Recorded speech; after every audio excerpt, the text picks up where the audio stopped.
Guys এখন আমাদের জল হচ্ছে, আজকে বলে দিচ্ছি এখন আমাদের জল হচ্ছে, টিপটিপ করে পড়ছে একটু জল, তাই কি পারবো না। হ্যাঁ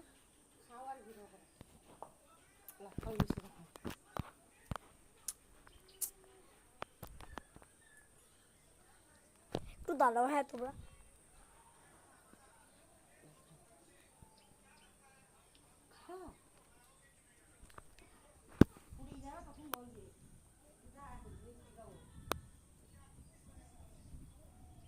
মেঘ দেখছে, জলগুলো লেগে যাচ্ছে। তোমাদেরকে সাথে আমি পরে লাইভটা শুরু করবো, সরি ব্লগ। বাগান দেখবে, দেখো বাগান ঘিরে দিয়েছে, ছাগল আছে তো তাই ছাগল দেখাচ্ছি, ওই দেখো।